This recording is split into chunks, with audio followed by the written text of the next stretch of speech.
What's going on? Welcome back to the Everything College Football Podcast. Today, me and Nick are going to be doing a breakdown of Clemson as they have spring ball underway. Last year was a very disappointing season for the Tigers, Nick. A lot of people considered it a rebuild, but I really thought it was just a flat-out disappointing year. Yeah, I was super disappointed with them. Anytime that you end up in the Cheez-It Bowl as the end of your season, you're a little disappointed from Clemson. They want to be competing for national championships every year and definitely win the ACC every year. So definitely a down year by the standard. A lot of question marks for Clemson this year. They lose a very solid defensive coordinator guy that's been there forever, and he leaves and heads to Oklahoma. So Dabo Swinney really needs to kind of reload and get back into it here. He has a poor recruiting class coming in. There's definitely a lot of question marks for him this season. It's strange. They don't only lose Brent Venables, they lose Tony Elliott as well. Both of the longtime coordinators stuck around and waited for the long job. Oddly enough, they both decided to leave, fresh off the worst season Clemson's had in a very long time. It was a very odd offseason, I thought. And like you said, Dabo Swinney, recruiting's kind of been down. We'll talk about it here in a second, but Dabo, he's not a fan of the NLI rules. He doesn't care about the transfer portal. He's only added, I think, over the last 4 or 5 years, one transfer, and that'd be Hunter Johnson. I'm pretty sure that's it. He's not embracing the new changes in college football, and I think that's kind of dooming them.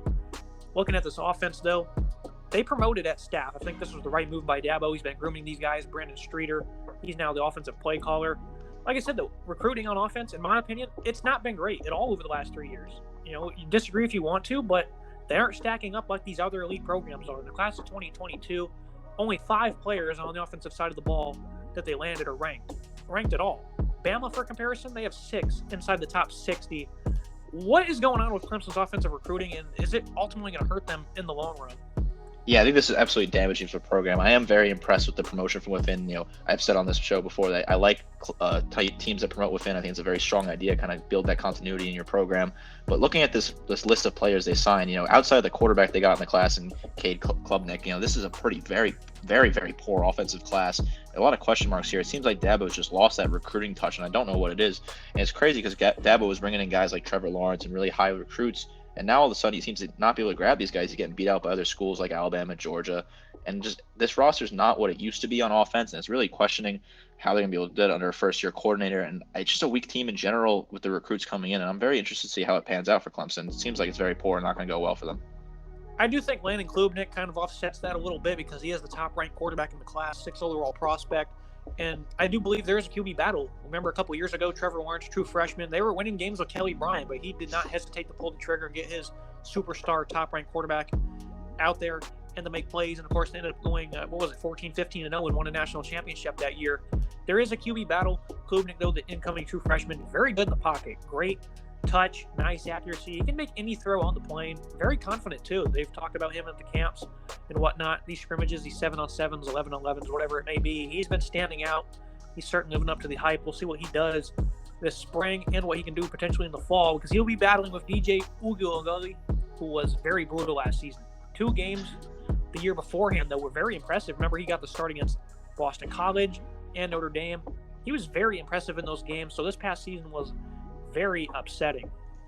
Yeah, I was a strong believer in DJ. I said in the preseason I thought he had a real potential to be a Heisman favorite. I absolutely love what he did in the game against BC. Like you mentioned, he came in, stepped in for Trevor Lawrence, had a strong game against Boston College. And last year, just absolutely disappointed. I mean, the most glaring stat was 9 touchdowns, 10 interceptions.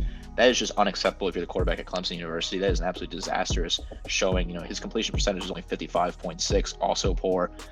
Under 2,300 yards, very poor. And you look at a guy like Klubnik who comes in, he's 6'2", 186. I think that's a perfect size for a quarterback. Really strong pocket presence. Come out of Austin, Texas, played some great ball for Westlake High School. I really think he has the potential here to dominate and potentially beat out DJ for that starting job. But I think Dabo will give DJ at least first few games here, trust his veteran, I think that DJ can only get better with time. I was extremely disappointed with him. Like I said, I thought he had real superstar potential based off the film I looked at from the Boston College game. But to see what he in the Notre Dame game as well, looked strong in that game, despite the loss. So I just think that it was really disappointing. It never really worked out for him. He got hit a lot, especially in that Georgia game in the start of the season. He got hit a ton in that game. That really kind of set the tone for the season. So I'm a little concerned at quarterback for Clemson. And, when you're used to having a guy like Trevor Lawrence, where there was undoubtedly the best quarterback in college football for those 3 seasons, outside of maybe Joe Burrow, it's definitely interesting to see how Clemson kind of adjusts to this new era. And I don't want to blame the lack of run game on why Uiagalelei was bad, because remember that Notre Dame game, it was his first career road start in South Bend, 400 plus yards. They only had like 30 running yards. He carried them that day. it was weird. 2020, he shined in his 2 starts. Comes into 2021, chip on his shoulder, Heisman favorite. He was one of the top 3 favorites, and flat out disappointing. The chemistry was not there one bit. Accuracy was 55% accuracy. You could see it on the stat sheet and on the film. It was poor. Remember in the bowl game, they didn't attempt a single pass downfield. It seemed like they had no confidence whatsoever towards the back end of the year. 176 yards per game through the air. It was brutal. I think they will probably get things on track a little bit this year, but I don't have a great amount of faith considering what I saw last year and what else this offense brings to the table. Moving to the running game, though, I do think they'll get bailed out a little bit more this year. But remember, last year, the running game, they weren't good either. It wasn't just the quarterback position. He had no help on the ground. They were lost, it seemed. They only had 3 200-yard games. 2 of them came back-to-back at the end of the regular season. But those weren't against good defense with South Carolina and Wake Forest. But those were impressive efforts. I'll take it when your running game is struggling. It doesn't matter who it's against. Will Shipley, a slice-and-dice runner, former 5-star recruit. I like what he brings to the table. I like what he's going to be able to do this season. I think if Clemson's up there in the playoff race, he'll probably be a big part of this offensive success, and I think he'll be an underrated Heisman candidate. And then Kobe Pace as well. He's the more physical of the two, but I think they got a nice little ground-and-pound duo here, and I think they should be able to get around the 200-yard per game mark this season. Yeah, I really like Kobe Pace. I think he's a very underrated running back. He had 641 yards, 6.2 average last season. And you look at Will Shipley, he's been very strong at Clemson throughout his career, very popular running back there and there. He had 740 yards carrying, about 5 yards per carry last season in 10 games. I like Will Shipley a lot. I think, like you said, he cuts in very strong, nice, very power runner here. I think he has great potential this season. There's little injury concerns with him, but I think he'll be strong for Clemson. He'll carry the bulk of the load this year, kind of offset those concerns for DJ, because be able to run the ball like that, have a strong, consistent run game, put up 200 yards per game, like you said. That's where they really want to be. That's that sweet spot for this Clemson offense. I think that Shipley and Pace, that combination there, can really do that this year. And it kind of leads you to this offensive line. It's kind of a fresh start in 2022 for them. Depth was a big problem. They were really beat up. They didn't perform very well to start off the season. I knew that they had a disadvantage in the season opener against Georgia on the interior, but I figured they would use their speed backs like Lynn J. Dixon to get to the edge and make plays, and that's why a lot of Clemson fans are upset with Tony Elliott, because play calling last year wasn't great either. It just seemed nothing on offense went right for them. They had 2 rushing yards against Georgia. They had made no effort to get to the edge. So I still remember this game vividly because Lynn J. Dixon had 1 carry for 10 yards. He was the leading rusher on the team on that 1 carry where they got to the edge and he made plays. I didn't understand the philosophy in that game or the rest of the season, and I'm not really sure who to blame it on, but I know this offensive line was not very good, but everyone is kind of back for the most part. Matt Brockhorst, he was disappointing last year on the interior, torn ACL. His Clemson career is unfortunately over. I think they're pretty straight at tackle, though. I like Jordan McFadden. I thought he had a great season. Will Parks as well. These guys are pretty solid run blockers. You even got Tristan Lee, a former 5-star from last year's class. He might get involved some way. I think they're pretty good at tackle. The inside, though, is the massive question mark. How do you feel about this offensive line? And do you agree with me on how they are at tackle? Yeah, I think Jordan McFadden's a very strong tackle coming back for his senior year. I think he's a very strong season. I really like what he put together last year. And like you said, Tristan Lee has real opportunity to step up here. I think he can be a really strong player. But the interior is definitely a concern, like you addressed. I don't know where it's going to come from here. There's definitely a couple different options for this Clemson team. I really want to see who steps up on this roster because the offensive line was poor last year. You can't let your quarterback get hit that much, especially like the Georgia game. The running game was non-existent, like you said. Having 1 carry for over 10 yards, that's your farthest carry. Unacceptable when you're an offense like Clemson. So it's really interesting to see what they can do, kind of balance this out, and kind of what is a bit of a rebuilding offensive line here. I like McFadden coming back. I think he has real potential in that offensive tackle position, like you said. But in general, I'm concerned with offensive line. It's a glaring weak spot for this team.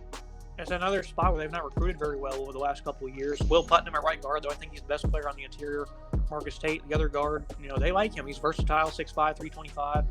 Then Mason Trotter, he's a veteran at center. So if they're healthy this year, I like this group to get things going. I think they're going to be much better than they were a year ago. But again, I'm not really sure how to feel about the depth. If injuries became a thing, I'm really not confident in their ability to replace anybody. But overall, this offense is kind of shaky, at least from the running game standpoint, the quarterback play, and that moves us to the pass catcher, another position group where it's just still not great. I do like who they have in the starting rotation, though. Joseph Nagata, 6'3", 220, catches very well in traffic. I think he's their best playmaker receiver. E.J. Williams, a former Phoenix City teammate of Justin Ross, very good hands. He's a contested catch guy.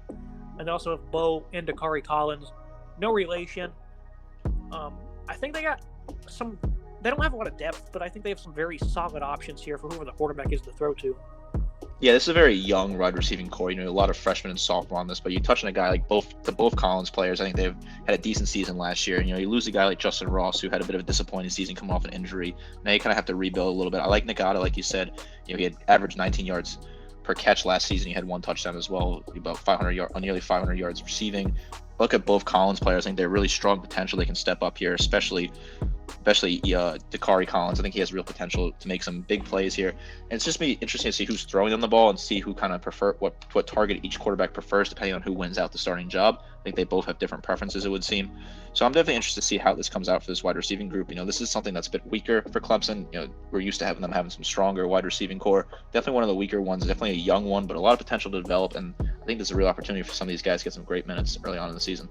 Yeah, they did get Antonio Williams as well, incoming true freshman. He's likely to see some time. I do think tight end Davis Allen. He's a senior, 6'6", 250. I think you're going to see some pretty solid production out of him because they're going to need it. If the QB play is solid this year, and it's a lot better than it was last year, which I anticipate it will be, I think Allen's going to put up some good production. So look out for him to make some plays. Before we move to the defense, what's your final take on this offense? Because I'm very iffy about this unit. I think the potential is certainly there, though, especially if this offensive line can get things going. Yeah, I think, like you said, it really looks at Davis Allen. He could get a ton of targets this year, can be a really strong player for them. And that's kind of a wild card for me. If he can have a really good year, I think that offense can start to work.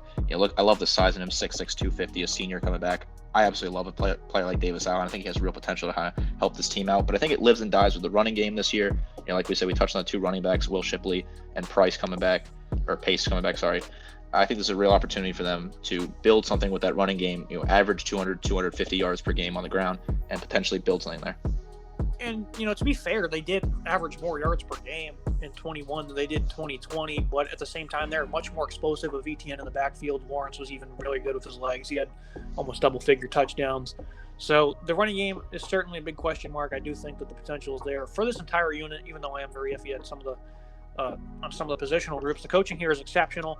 So if they can stay healthy and build some chemistry and play with some energy, I think they'll be all right. Looking at defense, though, Wes Goodwin takes over for Brent Venables. High energy guy, high football IQ. They were still second in points per game allowed last season at 14.8 with Brent Venables under center there as the DC. Goodwin, I think he's going to be a phenomenal replacement. The rest of the coaching staff seems to love him, Dabo included. I love those characteristics I just laid off. The biggest concern, though, is probably going to be, the in-game adjustments. How can he do? He looked very good against Iowa State, but from an entire season standpoint, can he do what Venables does? That remains to be seen.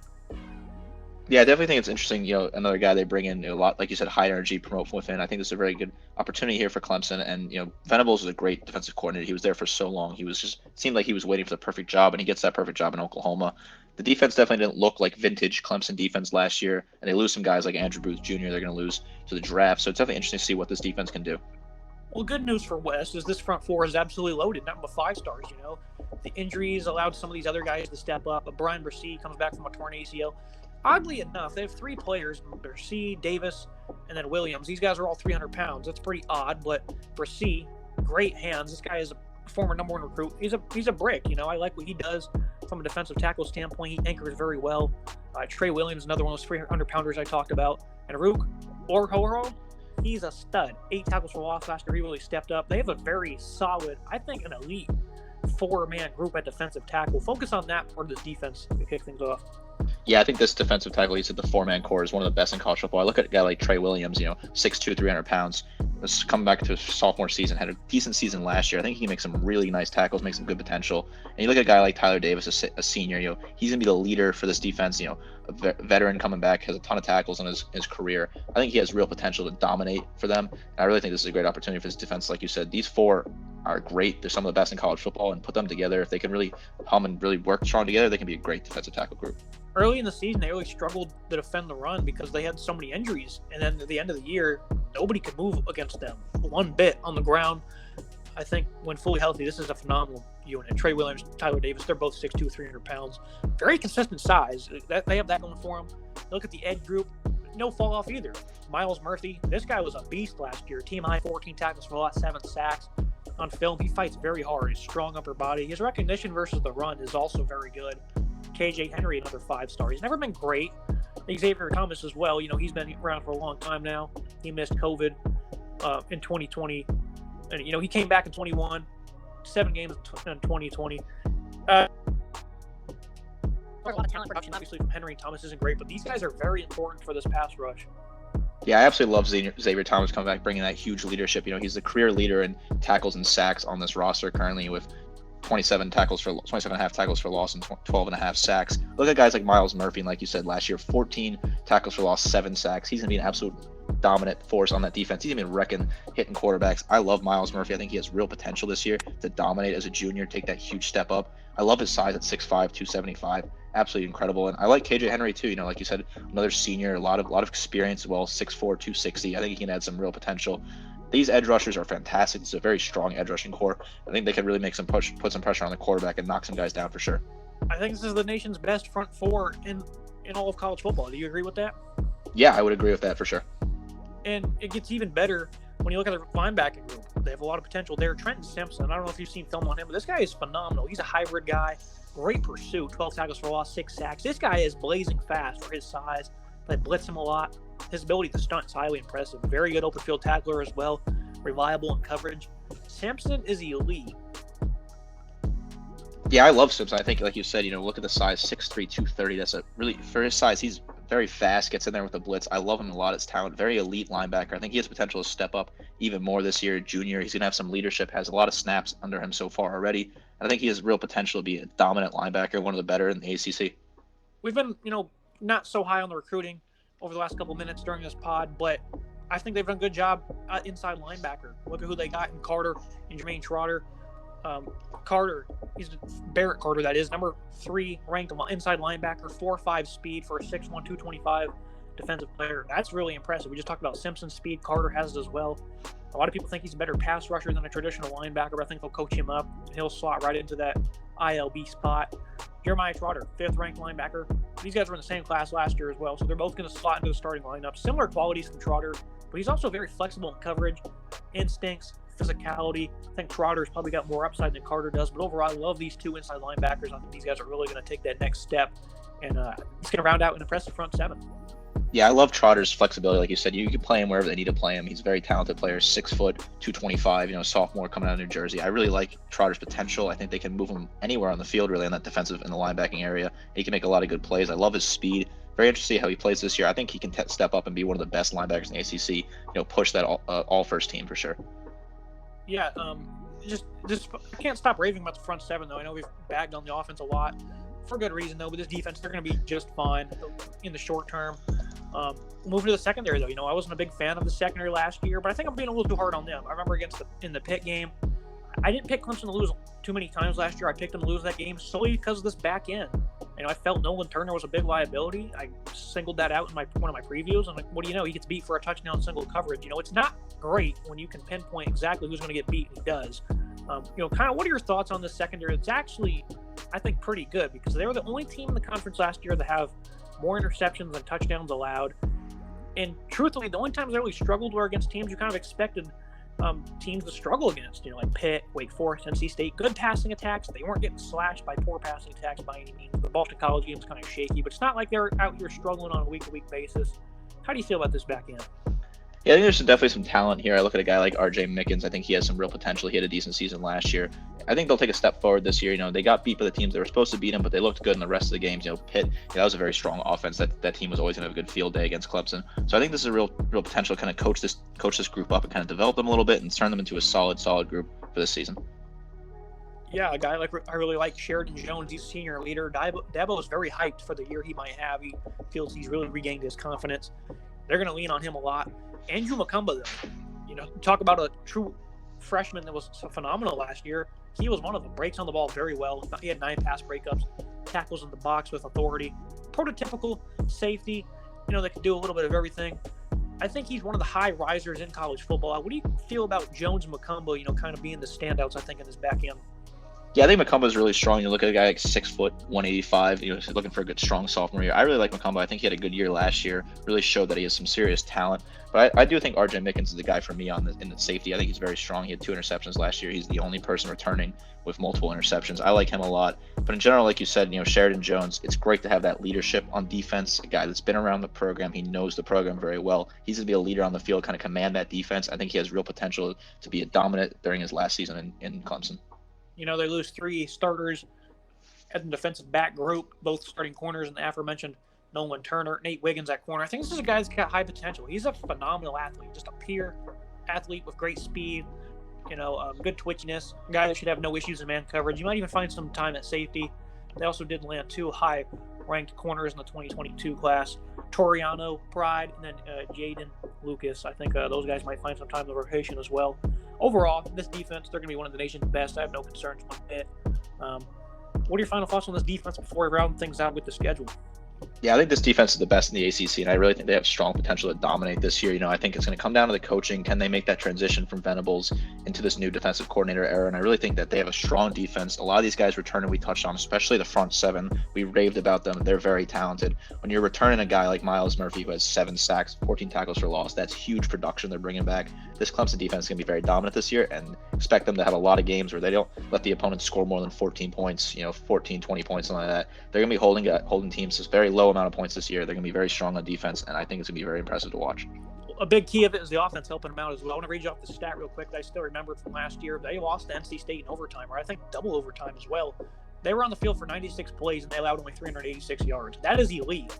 That is phenomenal defense. The offense, of course, didn't have a pulse one bit, so they ended up losing that game. But that is just ridiculous stuff from this defense. That's how good they are.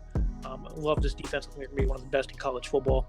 Looking at the schedule, though, looking from top to bottom, it's not tough. This should be another playoff year for Clemson.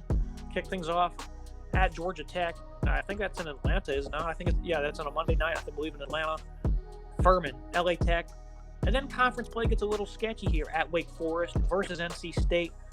Playing the Wolfpack at home, they look to avenge that loss. I think the Wolfpack and the Tigers, those are the 2 favorites in the conference. This Wolfpack team is very, very good. Yeah, look at the game also. I think NC State's very strong. They beat them last year. I look at the game right after that. They played Boston College on the road. That could be a tough game. You never really know what you get with Boston College. They had a better year than most people expected last year. Then, of course, Clemson's got to play Notre Dame in November again. Notre Dame's always a perennial powerhouse. They're a tough team to play against. I think Clemson might struggle there a little bit. And I think that first game against Georgia Tech in Atlanta on a Monday night, it's a little bit interesting. That could be maybe catch Clemson off guard a little bit. Georgia Tech might have a decent year this year. So the schedule, this isn't anything crazy. They should still win the ACC this year with this schedule. It's the usual suspects here, but I definitely think some teams like Notre Dame, Boston College, NC State can give them a real test. I do want to backtrack on something you said. Boston College is actually much more disappointing than people thought last year. Phil Dracovic was injured, and that kind of sent everything downhill. But they get Dracovic back to Zay Flowers as well, so that's going to be a tough team. At Notre Dame, like you said, it's going to be a better team than people expect. Louisville, Malik Cunningham, he's coming back. The next week after that, this entire November is very tough with the Irish, Louisville, and then Miami, Mario Cristobal, Tyler Van Dyke. They got some nice things going down there. And then they round things out with Shane Beamer and Spencer Rattler. That might even be an underrated playoff team. So this November schedule is tough. Of course, they're going to need some guys to help them out to make the playoffs unless they go undefeated. But again, nothing too special for Clemson. It's kind of up to how the rest of the conference performs. I do think this is overall a healthy enough schedule. If they go undefeated, I think they should certainly unquestionably be in the playoffs. Yeah, if they run the table, they have to be in the playoffs. But like you said, definitely South Carolina, that could be a very underrated game to look at. I think South Carolina are going to have a strong season this year with Shane Beamer and Spencer Rattler. That might catch some people off guard in the last game of the season in November. They did beat them, 30-0 last year. They got that going for them at least, and they haven't lost in years. So that's one thing they got going for them. Clemson overall, I think they should get back to winning ways. I mean, they still won 10 games last year, so it's not overreact too much, even though it was a disappointing season. That was with poor offense. There's no way you can be that poor 2 years in a row, especially for a school like Clemson. So I can't see how this team doesn't get back to, a New Year's Six bowl at the least. Final thoughts before we wrap this up? I just think that the defense is so strong here. The front 7, like we said, we've been raving about them. They're going to be very talented this year. The defense is going to absolutely dominate for Clemson. Expect the defense of old from Clemson. And the offense, that's the huge question mark. Can they step up? Who's going to be throwing the ball? Is it going to be the true freshman? Is it going to be DJ coming back? Definitely a lot of questions. Interesting to see how camp goes and how the spring game goes for them this season. Couldn't agree more. That's going to wrap everything up for today's episode, guys. Make sure you like, subscribe, comment who you think will be the starting QB as well. I'm interested to see those responses. Nick, as always, appreciate you joining me. Yeah, thank you so much. Take care, guys.